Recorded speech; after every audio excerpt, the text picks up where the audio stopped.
हाँ तो बच्चों, कल अपने पॉलिटिकल साइंस की पहली ऑनलाइन क्लास हुई थी, जिसमें मैंने थोड़ा बहुत पॉलिटिकल साइंस के बारे में बताया था कि पॉलिटिकल साइंस सोशल साइंस के जितने भी सब्जेक्ट हैं उनमें से सबसे ज़्यादा पॉपुलर, सबसे ज़्यादा इंटरेस्टेबल और नॉलेज में अभिवृद्धि करने वाला विषय है।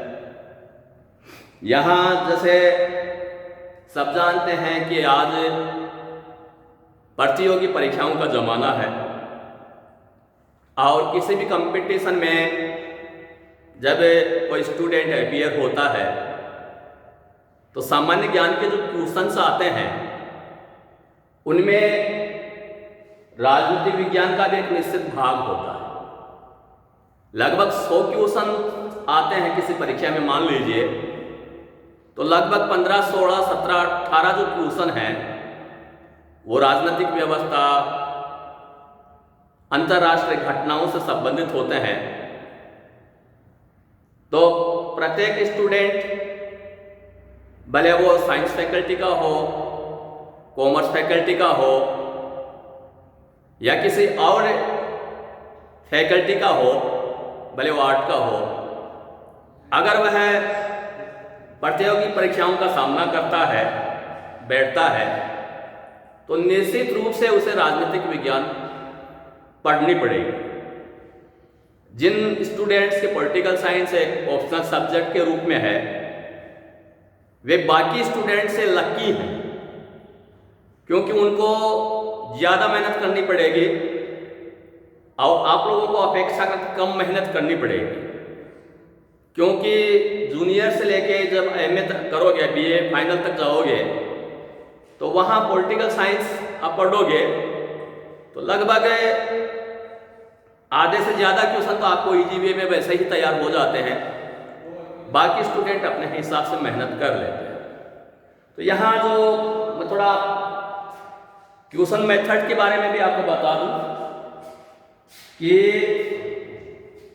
जो राजनीतिक विज्ञान है उसमें जो क्वेश्चन का जो पैटर्न है वो 2 हिसाब से आता है। आपका पेपर 100 नंबर का होगा, 100 में से 40 नंबर का ऑब्जेक्टिव आएगा। ऑब्जेक्टिव मीन्स छोटे क्वेश्चन जिनका उत्तर 1 लाइन में, 2 लाइन में, यानी 15, 20, 30 शब्दों में देना होगा।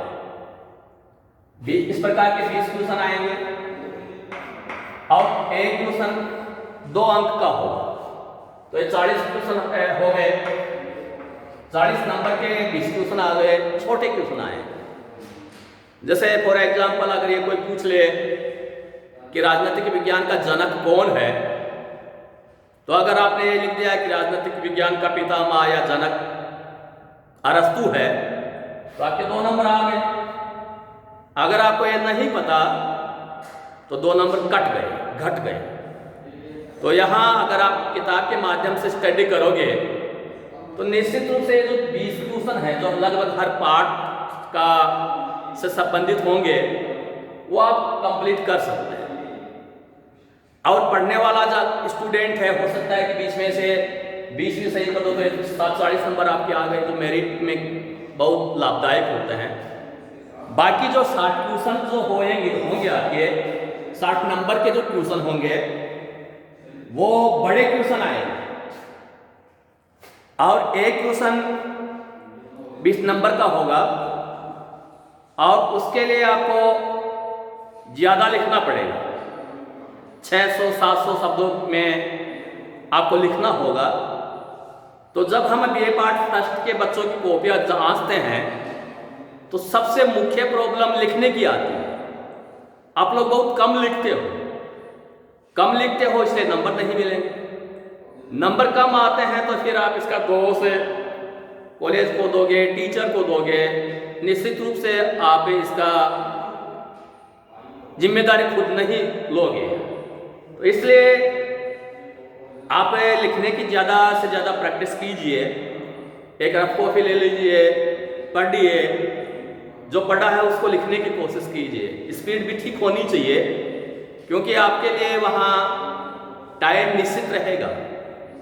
उस निश्चित टाइम में ही आपको सब कुछ करना होगा। तो स्पीड भी ठीक होनी चाहिए, राइटिंग भी अच्छी होनी चाहिए, ताकि टीचर जो एग्जामिनर होगा आपका उनके सब समझ में आ जाए। तो यहाँ सेक्शन के हिसाब से क्वेश्चन आएंगे। यहाँ 3 सेक्शन होंगे और एक सेक्शन से 2 क्वेश्चन आएंगे। 2 क्वेश्चन आएंगे और 2 में से आपको एक चूज करना होगा।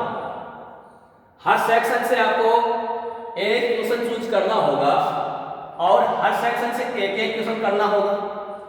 टोटल आपको 3 क्वेश्चन सॉल्व करने होंगे।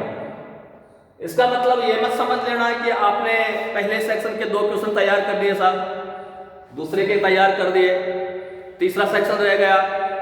आपने कह दिया कि हमने तो 3 क्वेश्चन किए थे, मगर ऐसे स्थिति में 2 ही क्वेश्चन चेक किए जाएंगे और 20 नंबर में से आपको कुछ नहीं मिलेगा। इसलिए 3 सेक्शन होंगे, ईच सेक्शन से 2 क्वेश्चन आएंगे। हर सेक्शन से एक क्वेश्चन हल करना कंपल्सरी होगा और आपको 3 क्वेश्चन करने होंगे।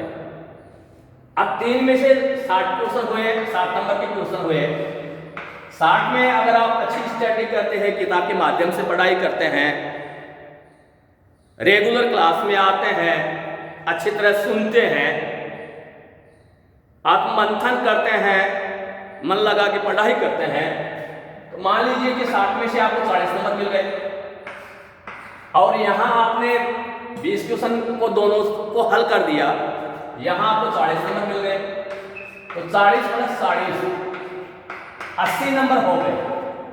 और किसी सब्जेक्ट में 80 नंबर लाने का मतलब यह है कि वह स्टूडेंट बहुत अच्छा है, पढ़ने लिखने में इंटेलिजेंट है। और बहुत से ऐसे बच्चे मिलते हैं जो 80, 85, 75, 70 इस प्रकार के नंबर लेकर आते हैं, मगर ऐसे बच्चों की भी संख्या बहुत ज़्यादा है।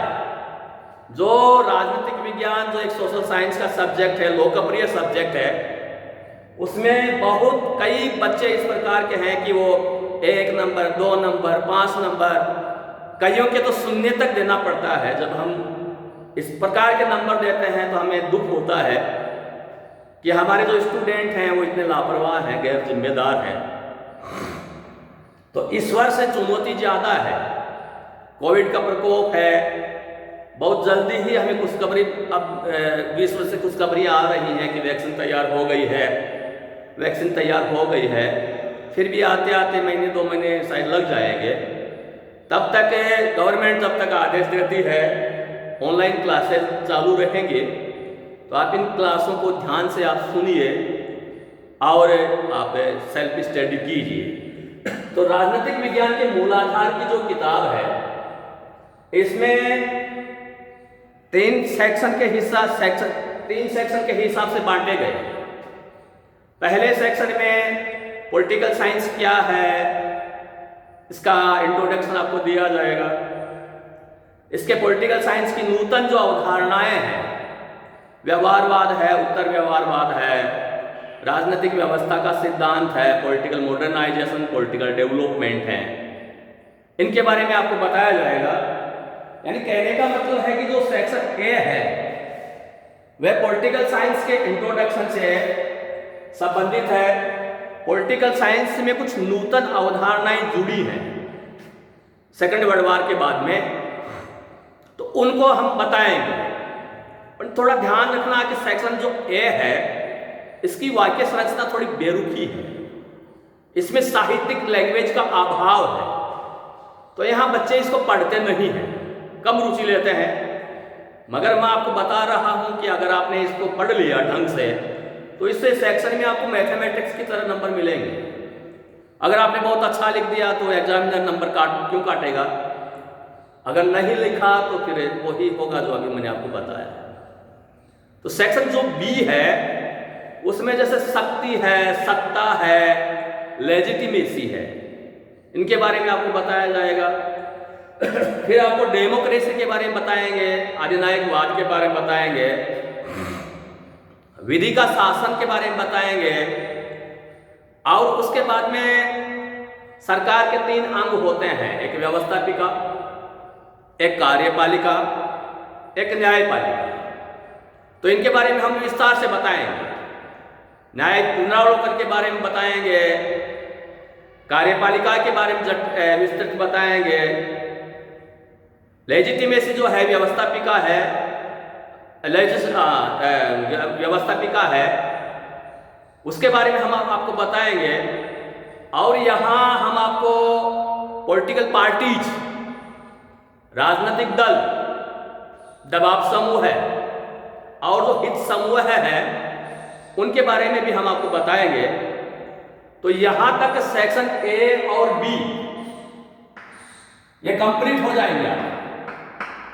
सेक्शन ए और बी में लगभग 15-16 पाठ हैं जिनको हम आपको बताएंगे। और फिर जो सेक्शन सी है वह आइडियोलॉजी से रिलेटेड है, उसमें विचारधाराएं हैं। प्रत्येक व्यक्ति की एक विचारधारा होती है। हो सकती है कि आपकी विचारधारा डिफरेंट हो, आपके साथ दोस्त की विचारधारा डिफरेंट हो। विचारों में टकराव होना जरूरी है। हम आपको सुकरात पढ़ाएंगे, अरस्तु पढ़ाएंगे, प्लेटो पढ़ाएंगे, तब आपको ज्यादा क्लियर हो पाएगा। तो सेक्शन सी में 5 प्रकार की विचारधाराएं हैं। पहली है उदारवाद, दूसरी है लोकतांत्रिक समाजवाद, तीसरी है आदर्शवाद, और चौथी है मार्क्सवाद, और 5वीं है अराजकतावाद। तो ये जो 5 जो आइडियोलॉजीज हैं उनका इंट्रोडक्शन, उनकी डिटेल हम व्याख्या करेंगे।